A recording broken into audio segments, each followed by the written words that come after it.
Subversion is the term, if you look in a dictionary or criminal code to that matter, usually is explained as a part of activity to destroy things like religion, government, system, political, economical system of a country.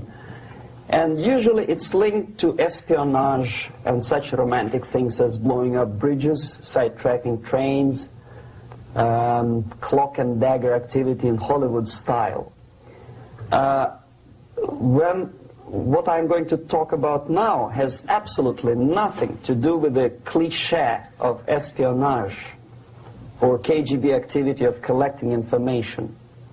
So the greatest mistake or misconception, I think, is that whenever we are talking about KGB, for some strange reason, starting from Hollywood movie makers to professors of political science and quote-unquote experts on Soviet affairs, or Kremlinologists as they call themselves, they think that the most desirable thing for Andropov and the whole KGB is to steal blueprints of some supersonic jet, bring it back to Soviet Union and sell it to the Soviet military-industrial complex. This is only partly true. If we take the whole time, money, and manpower that the Soviet Union and KGB in particular spends outside of USSR border, we will discover, of course there are no official statistics unlike with CIA or FBI, that the espionage as such occupies only 10 to 15% of money, time, and manpower. 15% of the activity of KGB.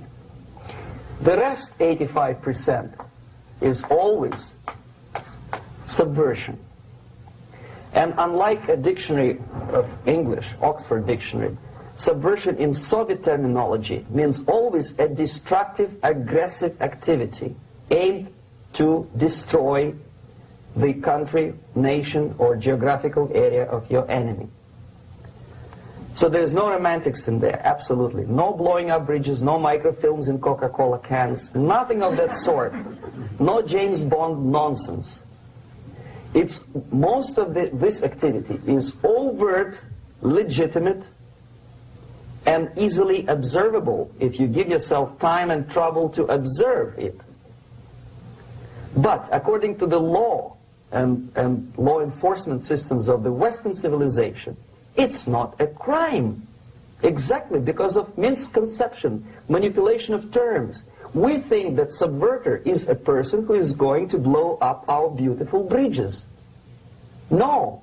Subverter is a student who comes for exchange, a diplomat, an actor, an artist, a journalist like myself was 10 years ago. Now, subversion is an activity which is a two-way traffic. You cannot subvert an enemy which doesn't want to be subverted. If you know history of Japan, for example, before 20th century, Japan was a closed society. The moment a foreign boat comes to the shores of Japan, the Imperial Japanese Army politely tells them to get lost. And if American salesman comes to the shore of Japan, let's say 60 or 70 years from now back, and says, oh, I have a very beautiful vacuum cleaner for you, with the good financing, he says, please leave us, we don't need your vacuum cleaner. If they don't leave, they shoot them to preserve their culture, ideology, traditions, values intact. You were not able to subvert Japan. You cannot subvert Soviet Union because the borders are closed. The media is censored by the government. The population is controlled by the KGB and internal police. With all the beautiful glossy pictures of Time magazine and Magazine America, which is published by the American embassy in Moscow, you cannot subvert Soviet citizens because the magazine never reaches Soviet citizens. It's collected from the newsstands and thrown to garbage can. Subversion can be only successful when the initiator, the actor, the agent of subversion has a responsive target. It's a two-way traffic. The United States is a receptive target of subversion. There is no response similar to that one from United States to the Soviet Union. It stops halfway somewhere. It never reaches here. The theory of subversion goes all the way back 2,500 years ago. The first human being who formulated the tactics of subversion was a Chinese philosopher by the name of Sun Tzu.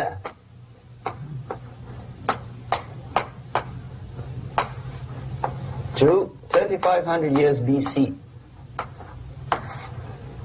He was an advisor for several imperial courts in ancient China.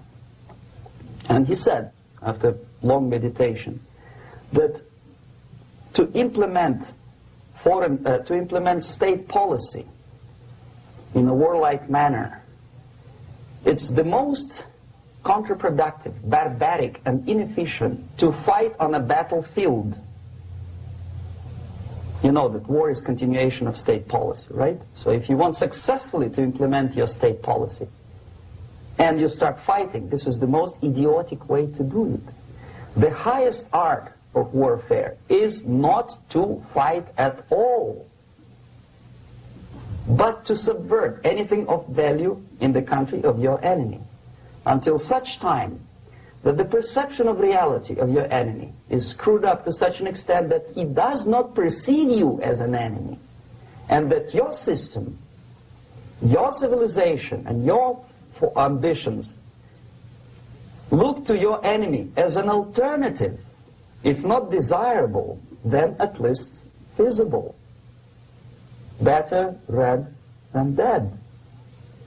That's the ultimate purpose, the final stage of subversion, after which you can simply take your enemy without a single shot being fired, if the subversion is successful. This is basically what subversion is.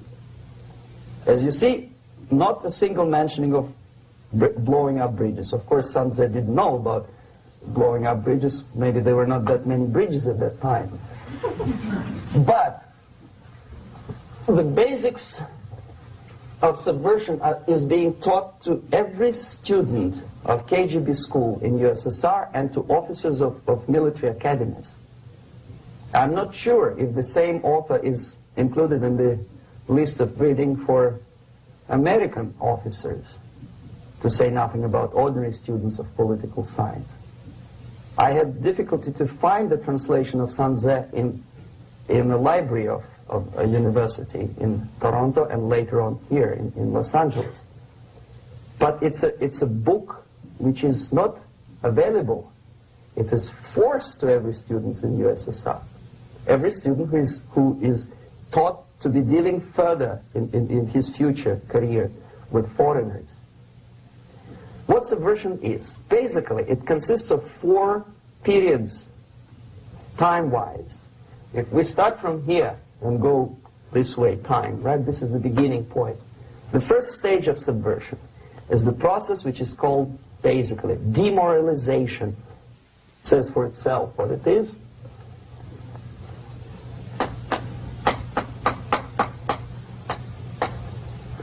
It takes from, say, 15 to 20 years to demoralize a society. Why 15 or 20 years? This is the time sufficient to educate one generation of students or children. One generation.